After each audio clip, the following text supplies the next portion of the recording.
A phrase that I, for whatever reason, hold on to is that authentic alternatives have always been hard to find. And I think it's, what does an authentic alternative look like? Because there's plenty of sort of theoretical alternatives and ideological ones, but that authenticity, however you define authenticity, but it's like sort of something that's practical and real.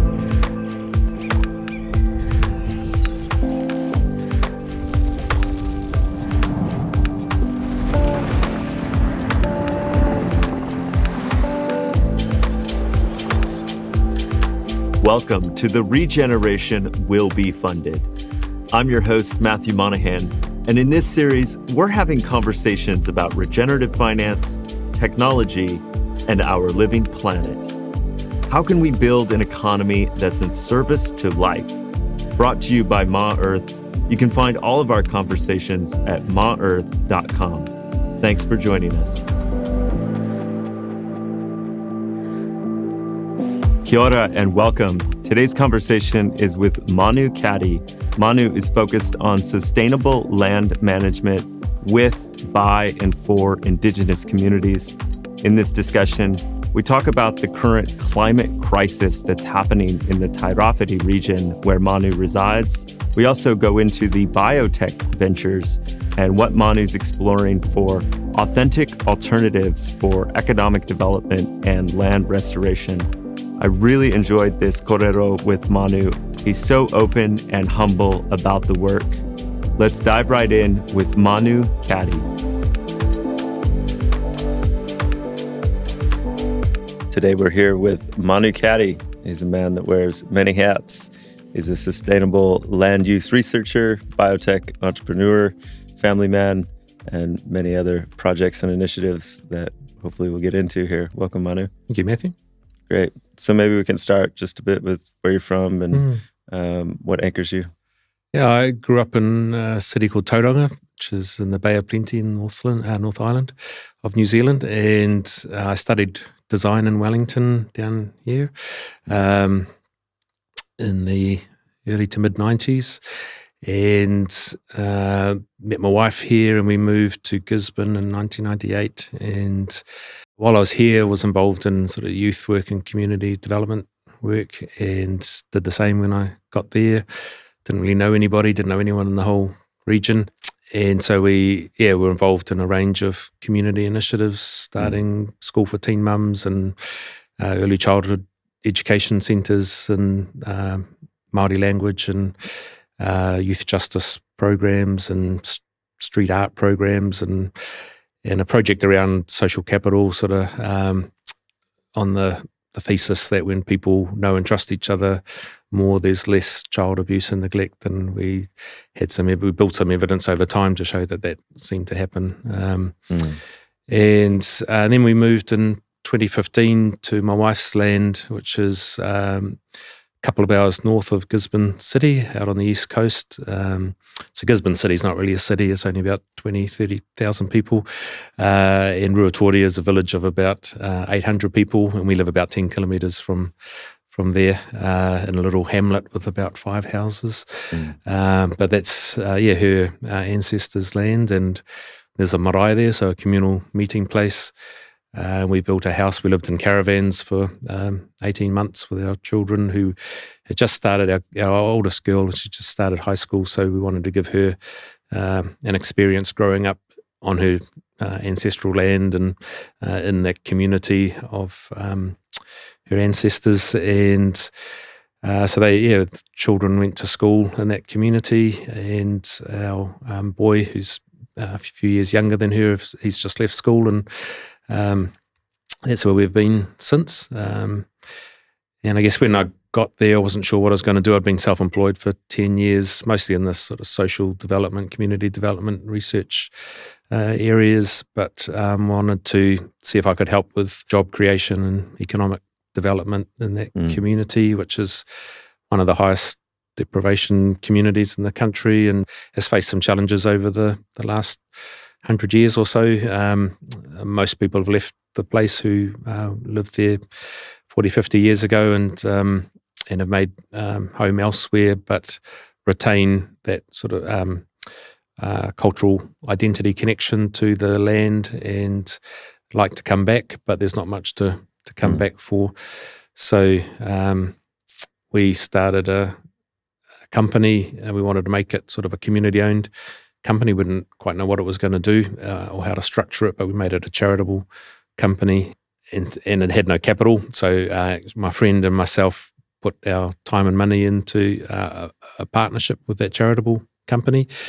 We started some partnership projects, some joint ventures where we gave the charitable company the majority ownership, even though it didn't bring anything. It brought a sort of a moral and legitimacy to the ventures, which we were trying to sort of focus around the land and what we could do to create some different sort of businesses. That part of the country is really just sheep and beef farms. Has been for 120 years until a couple of decades ago, when a lot of pine plantations went in, exotic pines, to try and stabilise the land, which is really erosion prone. So we were looking at how we might be able to create employment from some other plants, particularly native indigenous plants and other organisms like shellfish. We did some work on New Zealand sea urchin, bioactive extracts and things, and trying to sort of do research and development around some of these extracts and see what could be made from them, if they're beneficial for human or animal health or plant health. And that's really what we've been doing since last sort of 8 years. We got a bit sidetracked with a pharmaceutical cannabis company for a few years and listed that on the stock exchange eventually, and that has actually created some income for funding some of these other projects. We've got quite a range going on there in the community, but also some of those connections have been national and international. So working with other communities around the country and with researchers overseas and things. So that's what most of my time's been spent on, and it's kind of working in parallel with the issues around the sort of economic opportunities and job creation, but also looking at the state of the land. And 90% of the region is erosion prone, over half of it severely erosion prone. And so it's really a sort of a project to work out how we're going to re-establish the native indigenous rainforest back on the land, but also in a way that's going to create jobs and economic opportunities for those families that want to remain on their ancestral land. And we've sort of moved very quickly 100 years ago into that sort of capitalist system, and while there's still a good proportion of our community who have a subsistence lifestyle and rely on hunting and fishing, there's also a lot of us that rely on the supermarket and looking for cash income. So it's a process of trying to work out what the opportunities might be from those indigenous plants and other organisms to create higher value products that don't cost the earth, literally, and help to recloak the land with those native plants that seem to be much better for it than some of the exotic species that aren't holding the soil together. Yeah.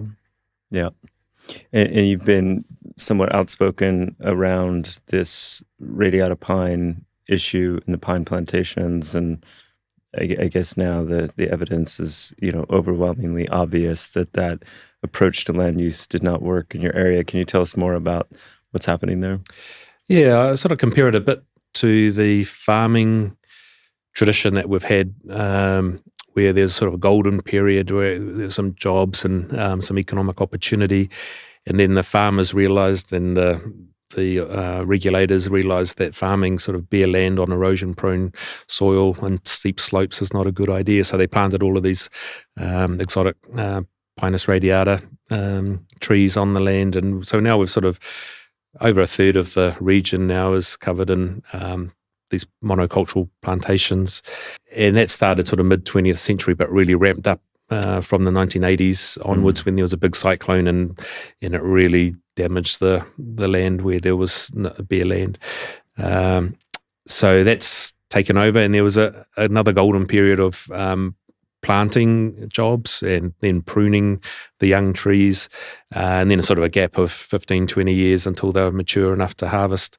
And then the harvesting works come, but it's been largely contract based and a lot of outsiders coming in, and really sort of now they're realizing actually we can't make a sort of economic proposition from even clearfell harvesting. And New Zealand still allows, in one situation, one plantation in our communities, 4,000 hectares of clearfell pine within a few months on erosion-prone land, and that's caused some massive issues.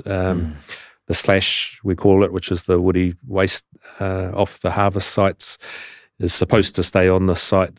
Sometimes it's burnt, and generally they build these sort of birds' nests on the side of the hill.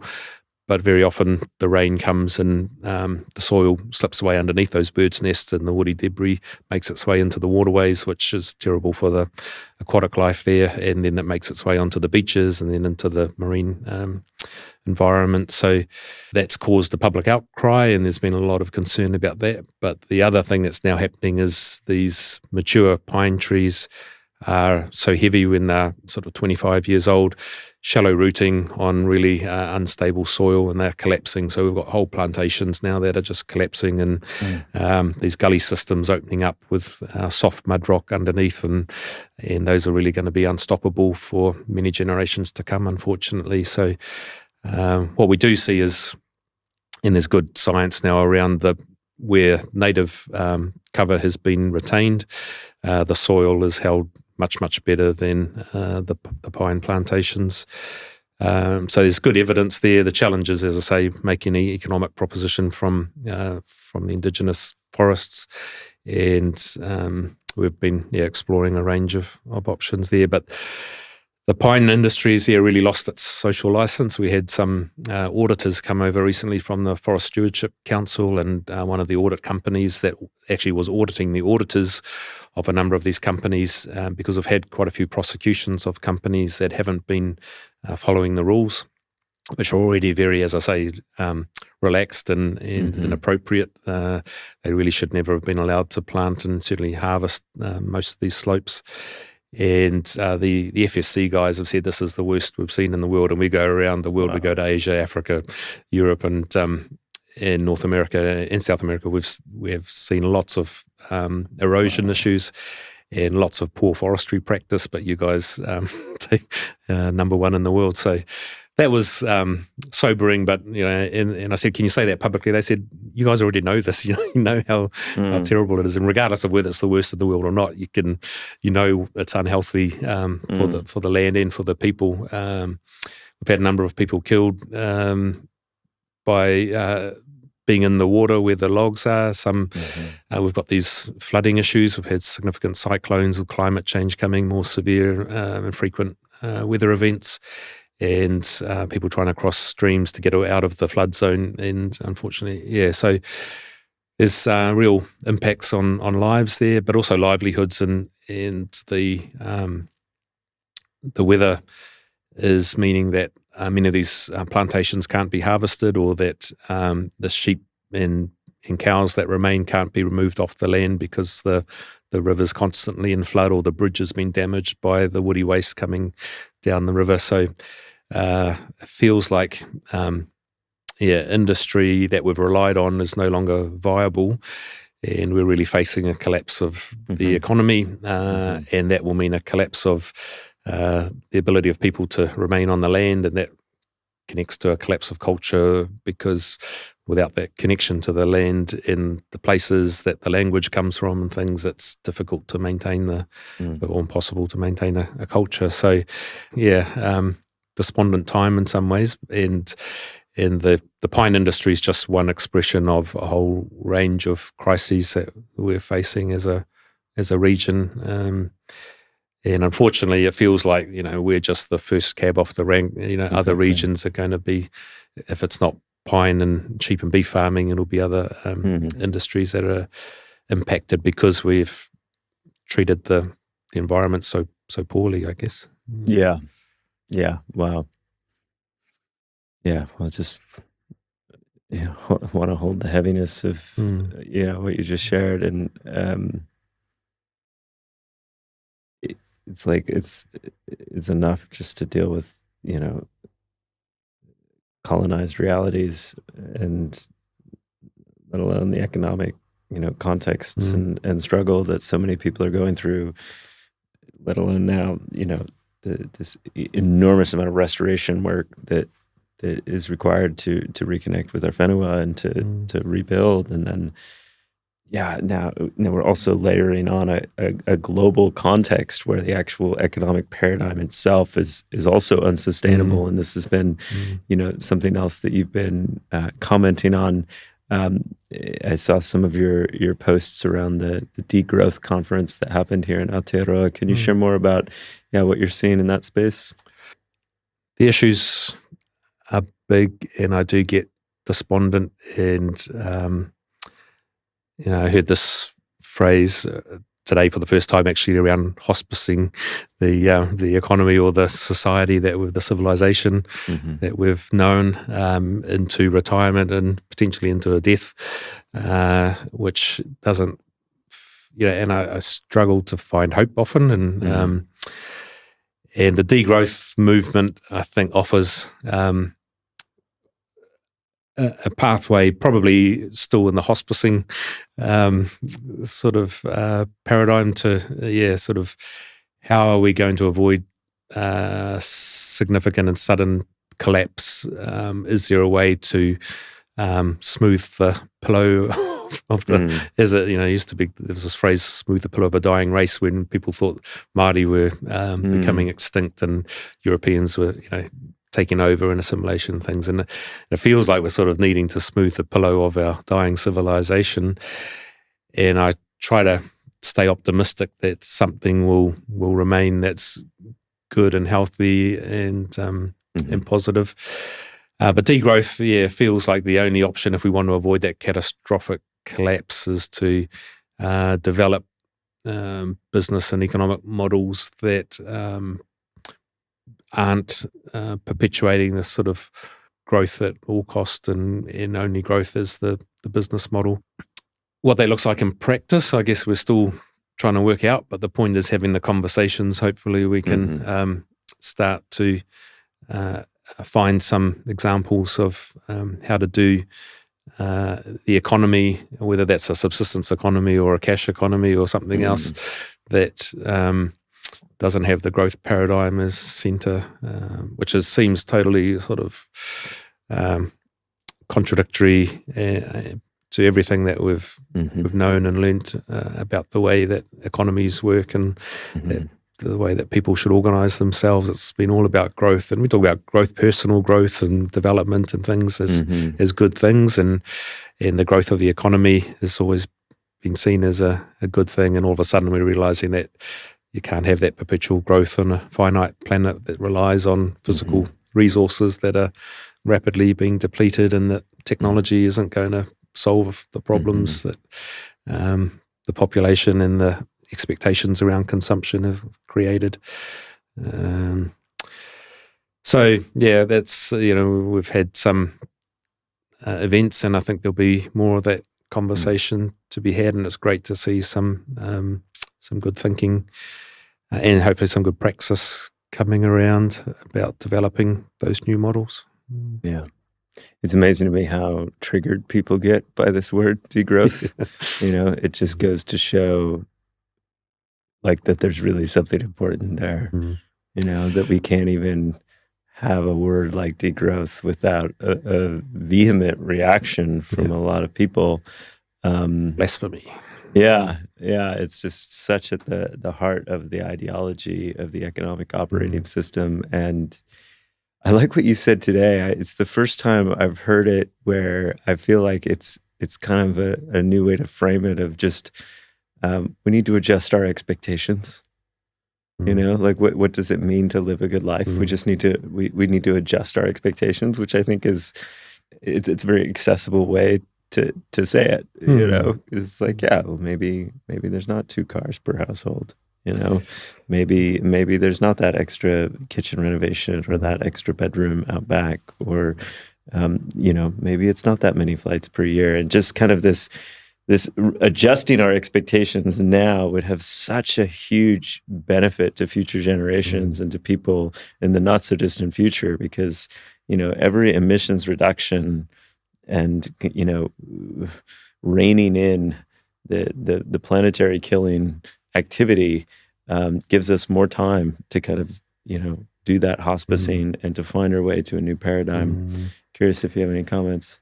Yeah, I guess the challenge is that while we'd like to adjust our expectations, everything in our society is pushing and pulling us the other way to say, keep raising your expectations. You need the latest phone or car or whatever it is. And that idea of voluntarily sort of choosing not to take up those opportunities to make your life more comfortable is anathema to that system. Is sort of so every advertisement and every company is wired to want us to want to consume more, and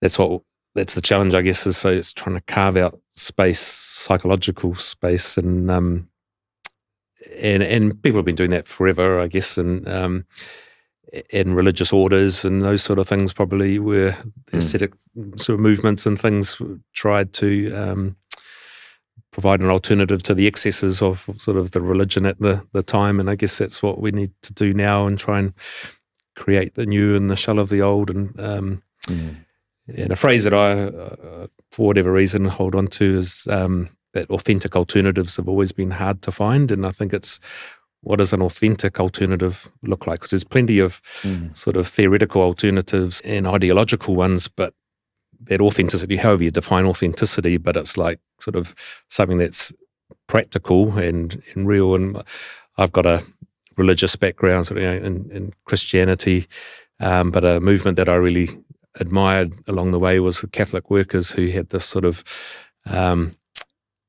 commitment to doing good stuff, but real practical. Their religion was very sort of hands-on, and both at a political level, resisting militarism, and but also having that sort of agrarian reform and farms that fed the people in the city, and soup kitchens that sort of looked after the homeless in the city. So well integrated, sort of, and not too disconnected from any of those realms, because they're all really important. And if we get too political and forget about the farms and the farmers, then that create these divisions. And I worry that our society's heading down. The discourse again, sort of, we see so many terrible things, and so I feel the need to resist those actively. But I'm also catching myself, not often enough, that I'm demonizing others instead of building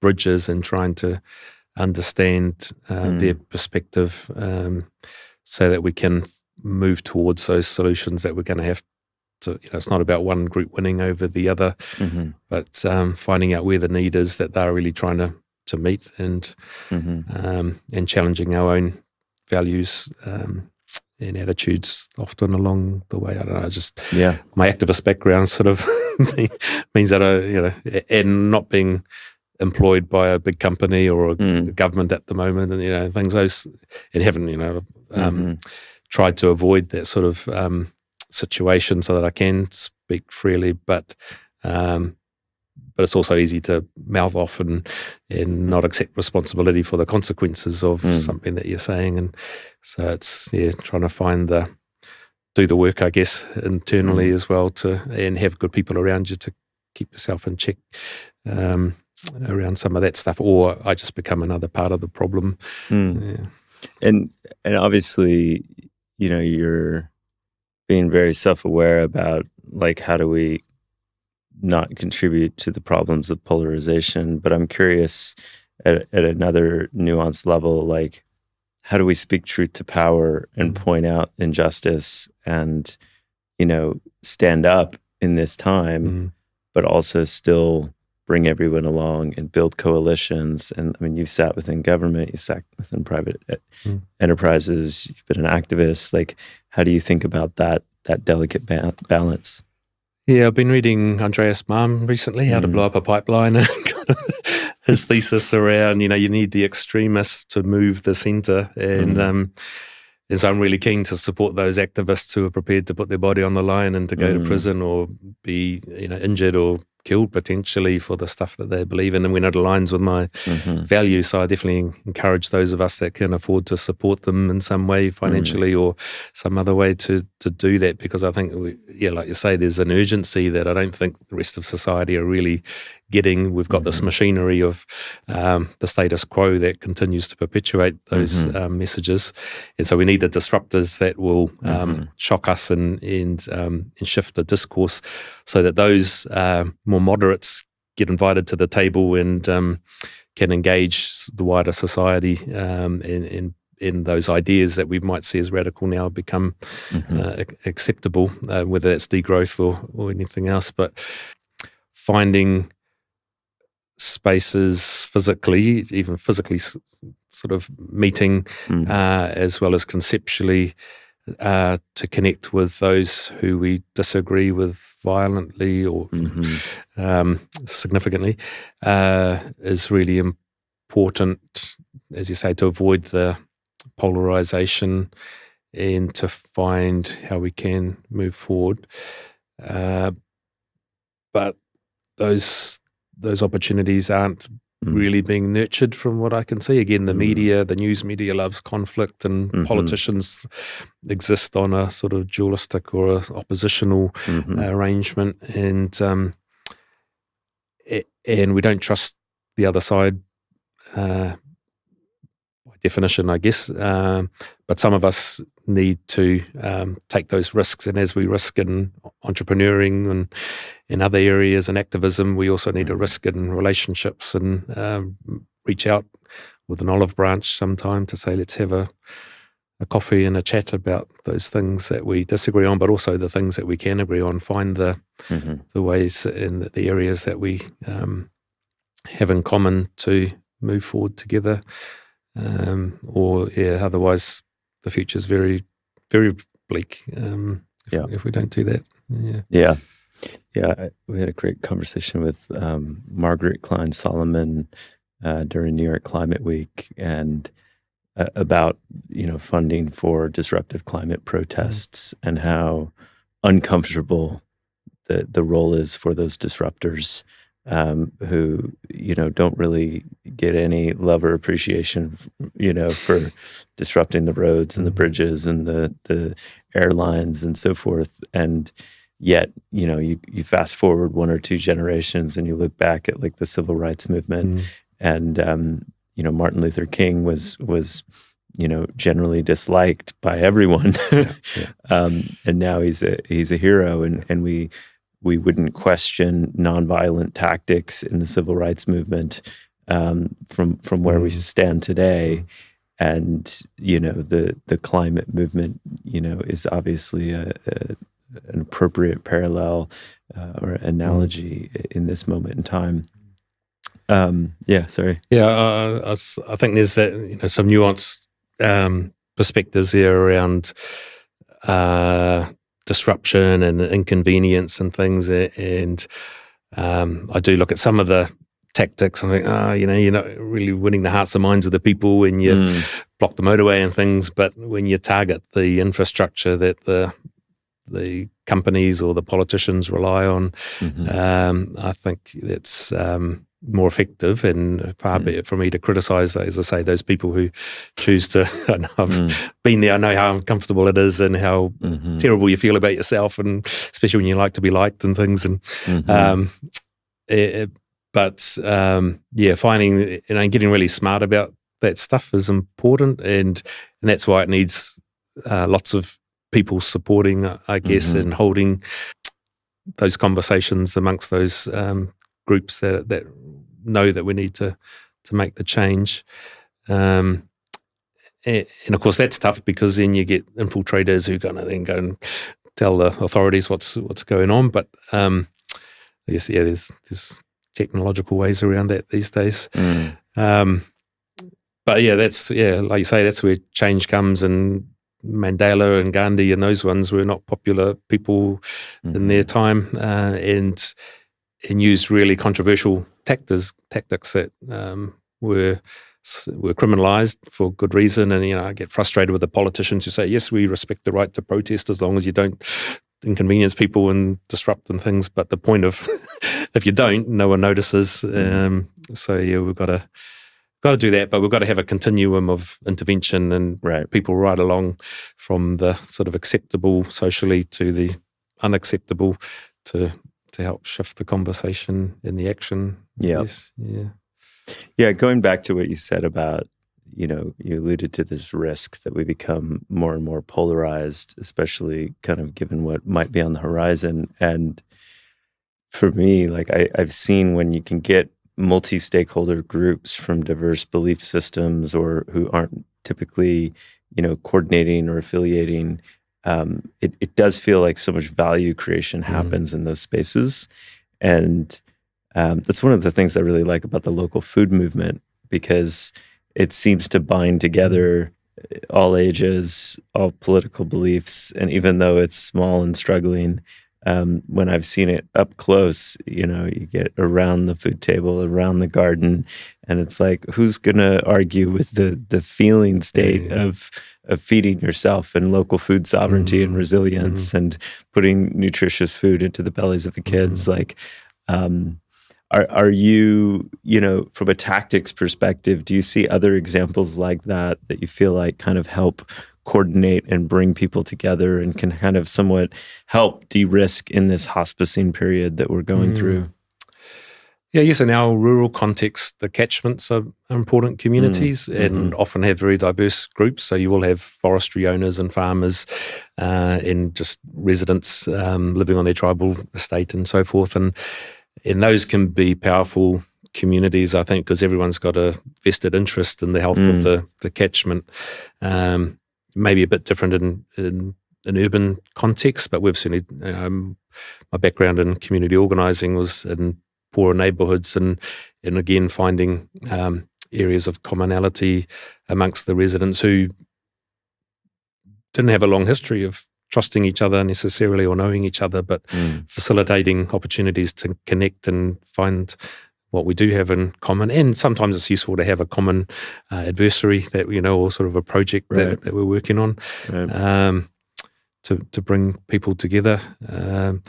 There's been some good examples in New Zealand of bringing together diverse groups who previously were heading to or in litigation with each other and things, and in that mediation, but also a constructive sort of working on what the rules around a particular situation should be. And I think even just those kind of negotiations around rules of engagement or what the goals are that we can all agree on, start at that sort of really high level, can be a way of helping to bring people together, not just on environmental issues, but social ones as well. So getting back to that, I love that phrase too, the authentic alternatives. So we have to, clean up and think about land use in your context on highly erosion-prone land and eroding land, sadly, with a vision towards, reforesting and recloaking Papatūānuku, whilst providing livelihood and jobs and economic livings for the people, and somehow doing this with social cohesion and an upward spiral. Small task, but you do seem to bring an entrepreneurial kind of opportunistic win-win solution type of lens, and you've described a bit, in the biotech and medicinal space. But can you go more into what are some of the ideas or visions that you've been having, and maybe some of the opportunities you sense? Yeah, I'll just caveat it all with it is generally still largely operating within that capitalist system, unfortunately. Having said that, we're also looking at ways to, and we have some working examples where we have tried to do things differently. And so as a saying, it's exploring the potential of New Zealand's biodiversity, the range of, we've got a couple of thousand plants and 6,000 fungi, and the largest proportion of bryophytes in the world, and largely undiscovered and unresearched and things. So there's traditional knowledge about certain plants and what they would do, but again, most of that's a fraction of what exists in the biophysical world to be explored.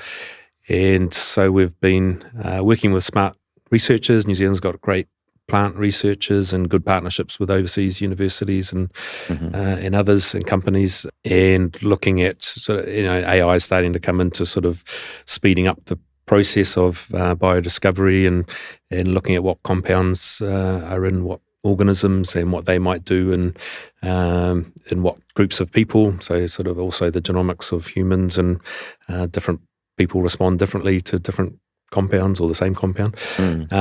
So yeah, we've been exploring a range of plants and fungi and other things. One's a tree called the Kānuka, which is similar to Manuka, and we've extracted oil from the leaves, so sustainably harvesting the tree so it doesn't die when we harvest. And did a couple of clinical trials, one for a product for eczema and one for acne, and not the world's sort of most pressing health issues, probably, though eczema can certainly cause a lot of discomfort.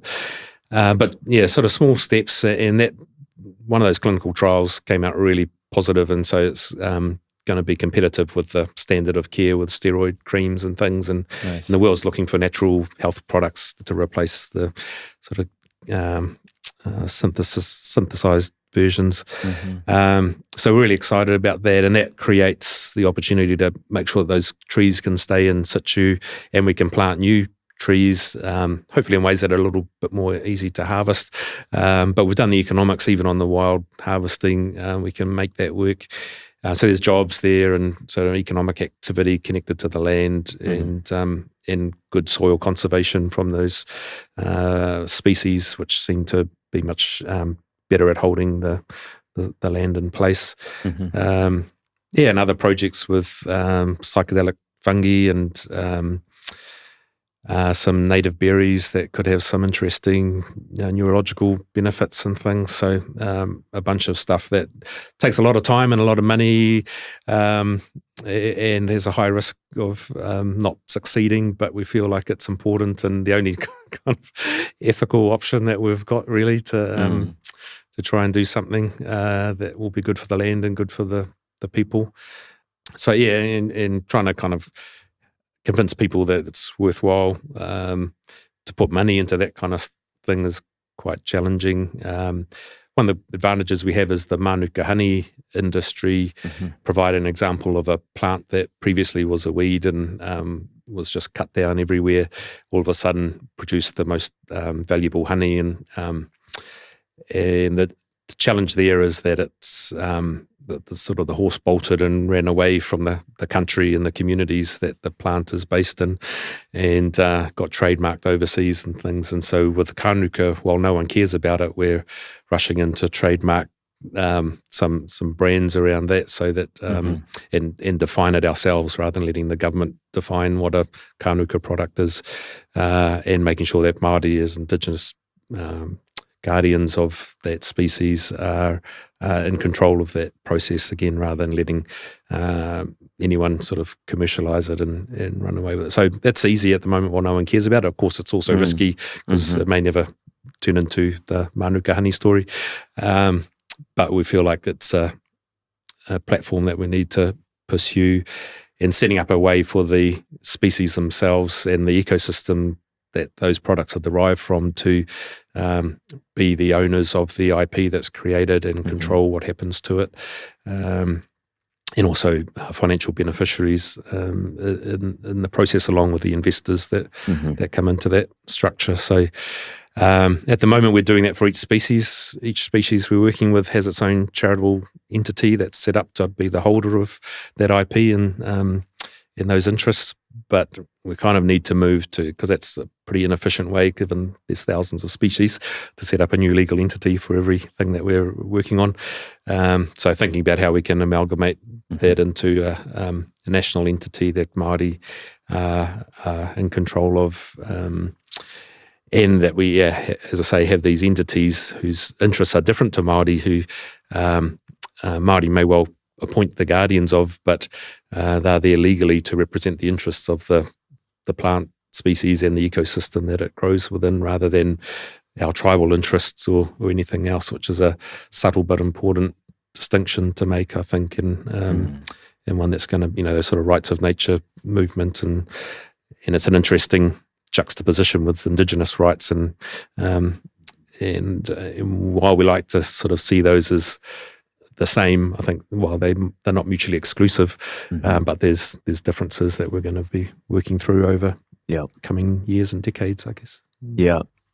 I feel like you're on a thread that could really address the challenge of this IP issue, because if we're going to operate within a paradigm of property rights, but there's just something such at a gut level about like patenting and IPing life, and saying, well, these people can privatize the gains from these plants, and we've obviously seen how bad this gets quickly. But this notion that the plants, own their own sovereignty, their own IP, their own benefit. Can you say more about some of the mechanics of how this is rubbing against the current legal system, and is it within a Māori legal context in which you're trying to carve out this space, or It's complex, and we're still working our way through, largely within the existing legal system and property rights systems that exist in this country, but also that are beginning to be, or that are recognised overseas, sort of United Nations and things like the Nagoya Protocol that requires access and benefit sharing for Indigenous communities where those organisms are derived from. New Zealand, ironically, hasn't signed on to any of those, so anyone can come here, or anyone here can do anything we want with anything, and not have to legally do anything. There's moral imperatives, obviously, but so basically we were sort of working within company structures and limited partnerships, say where we've got a charitable entity would set up for a particular plant species. It enters into a limited partnership, which is a legal structure, with entities for the tribal groups or the land blocks that species is found within. The challenge there is we can't engage with every Māori land block in the country where there's tens of thousands.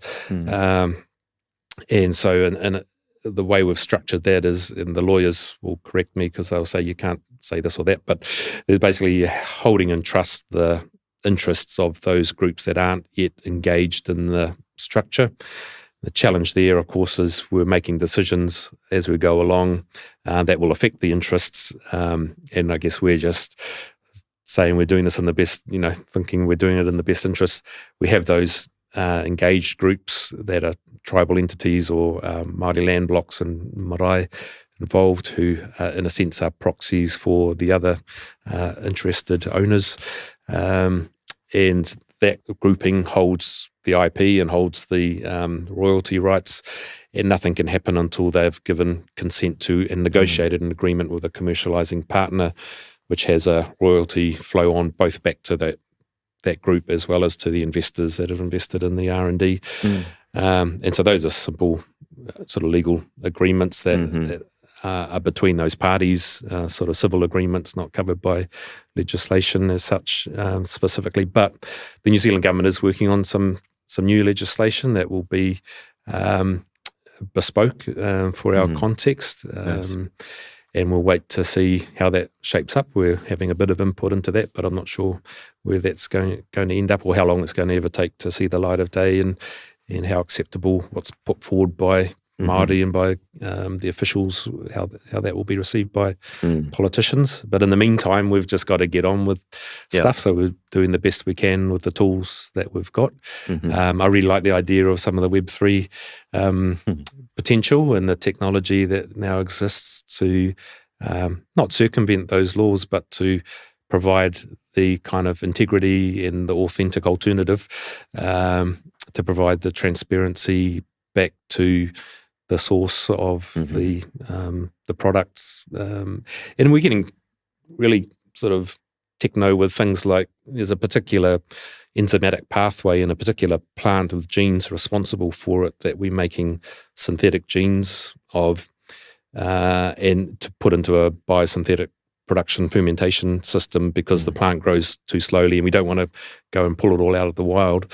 But that we're treating that IP in terms of that gene and that pathway as belonging to the plant. So that's the mātauranga, or the traditional knowledge that's owned by the plant itself that we're putting into a commercial production system. And so that's the really, that's patentable, but will be owned by the plant that, owns it already, And so it's that sort of, we may not even be deriving stuff from the physical stuff from the plant, but we're deriving the set of letters in that gene that we've determined is responsible for creating these chemicals within the plant, and that process, which we're then putting into an artificial production system, replicating what the plant does. So controversial probably, but that's where, sort of the granularity, I guess, or the sort of as I say, trying to work within the existing property rights systems, and the technology, of course, moves much faster than the legal framework that it has to sort of interact with. So that's a bit of a challenge. Yeah. And it also seems like you have a repeating theme of taking overseas research, bringing it into a New Zealand context, and then obviously, trying to find the right tactics with how it fits within Indigenous communities and with the treaty being what it is. And I'm wondering if you could share more about that, because you cite a lot of research, you use a lot of research from overseas in your work. Yeah, I guess our strategy, and going right back to the charitable company we set up, had always been to try and find the best advice, whether that was legal or accounting or technical advice that we could, which meant that we had to pay more for it usually. I got a friend who's our lawyer who was a school friend, and I was hoping we might get mates rates, but we didn't. But he's a really, really good lawyer and has created these legal structures for us, understanding what we're trying to get out of the existing system. And they've actually been tested and worked really well. They've got a lot of robustness to them, which is great. So it's, we've found it worthwhile to invest that money in that. And so likewise, I think with the research, we're agnostic on where the knowledge and technology comes from. And then it's applying it in our context and working out what the tikanga or the sort of right ways of doing things would be with that particular technology or knowledge. And again, sort of looking back to tradition and sort of ways of doing things and the principles and values that underpin those, rather than obviously we're adapting into a new environment, which Māori and Indigenous communities and communities everywhere have always done, I guess. So, it's always just about finding what's working well, and AI and many of the biotech developments, meaning that things can be done a lot faster and a lot cheaper and more accurately. So that creates opportunities to move quickly, and if we don't do it, someone else will. So we try to get out in front and move as quickly as we can, while trying to hold on to those ethical sort of principles and doing things the right way. Yeah, always a tricky balance, of course. We're all in the paradox and the messy transition and Horizon 2 work, and however you want to frame it. You mentioned something earlier in conversation when we weren't on camera about, improvements and opportunities to improve the way that iwi land trusts and Māori corporations operate, so that they're not just adopting the capitalist paradigm and the colonized paradigm that's kind of developed over this last couple of generations. And I'm curious if you could say more about that. Yeah, I guess our communities have been displaced and fractured by colonization and assimilation and urbanization. But there's still not just the memory, but there's practices of solidarity and we call it whanaungatanga, but sort of looking after each other and being responsible for each other in a collective responsibility. That means, and even sometimes it may be in word only, and but at least we're saying that that's what we believe in. Mm-hmm. And the challenge now is to really work that out in practice, a bit like the technology transfer. It's like, how do we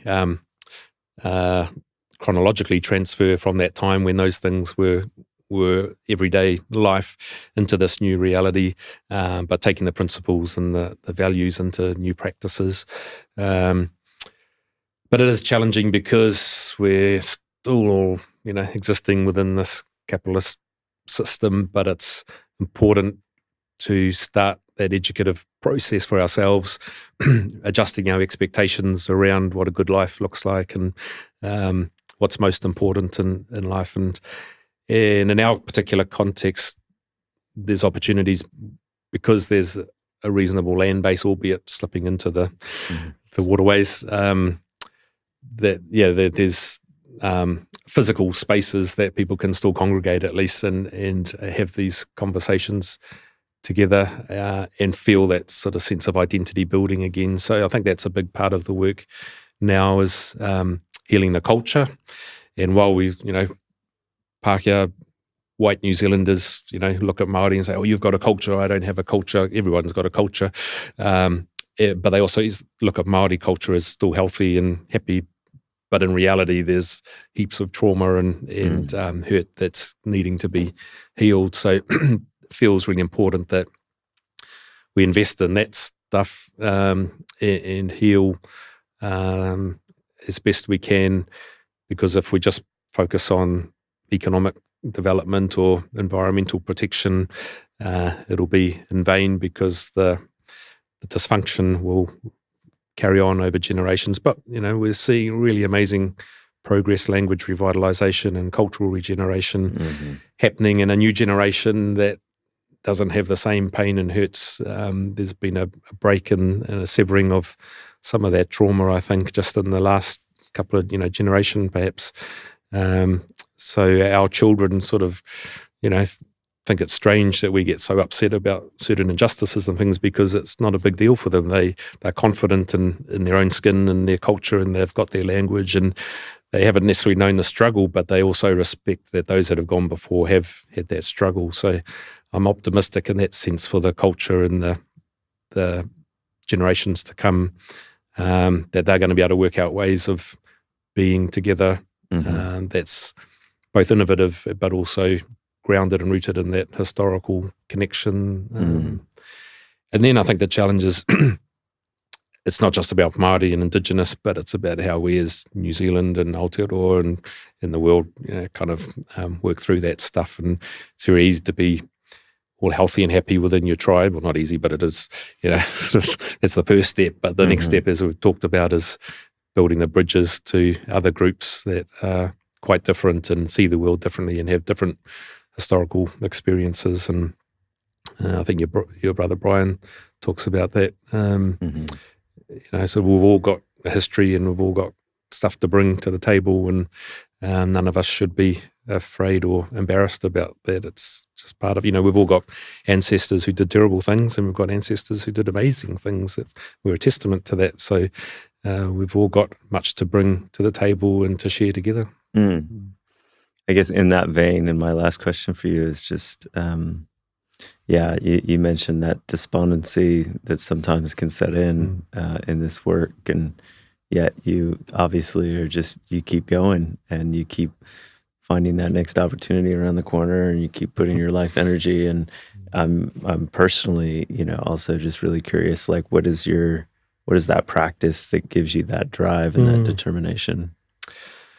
Yeah, I wonder about that myself sometimes, because I think it can tip over into unhealthy sort of workaholism and not sitting back and appreciating all the good things, or just taking time with the people that are important, because there's another project and another thing to be busy with. And I also think some of it comes from sort of an evangelical Christian background where you've got a mission that you're on in the world and things, and so drivenness. And I sort of went from that into activism, which was kind of similar in an evangelical sort of approach to preaching about it, injustices and things. And something else from that sort of Christian tradition, I think, is sort of that proverb or whatever it is, sort of, to whom much has been given, much will be expected. And I feel like I've been given heaps and blessed with much, and have a responsibility to spend every waking hour kind of trying to make the world a little bit better, which again I think is probably a little unhealthy and sort of saviour complex often. But it drives me to keep trying. And yeah, thinking about children, I didn't want to have children. Then I got married and we compromised. And I've been a great blessing as well in terms of sort of thinking about it's not just about me and I'm only here for a split second, and there's these other ones that I've now sort of crapped up the world for that I better show that I'm committed to doing what I can to minimise my responsibility for sort of what a mess we're leaving to them. And so on the one hand, I feel incredibly despondent and despair about their future. And on the other hand, as I say, I've got heaps more brain capacity than I have, and motivation to do good things. And they deserve, as all organisms in the world do, to have a place in a planet and a future that is less mucked up than what it is at present. So those are the things I suppose drive me on. Yeah. Nice. Well, I admire the humility that you hold it with and the courage that you demonstrate through your work. I appreciate you taking the time. Any final reflections or words you want to share? No, I just have a lot of respect for you guys, what you're trying to do with what you've got, and in this, as we've been talking about, the sort of creating space to both physical and intellectual to have better conversations, I guess, than what we get on social media or on the news media and things most of the time, which has become, sort of that mediated discourse in society, both of those, and the quality of discussion on the issues that matter is terrible. And so it's really important to have more of these, not necessarily for public consumption, but in our personal lives, to make space for difficult, courageous conversations that are uncomfortable, but taking an open mind to those and being challenged and changed along the way. So thank you for doing that in this forum and in all the other ways that you do as well. We appreciate it. Manu Caddie, thank you so much. Thanks, Matthew.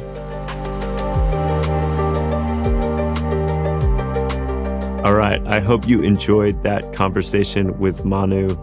There's so much there.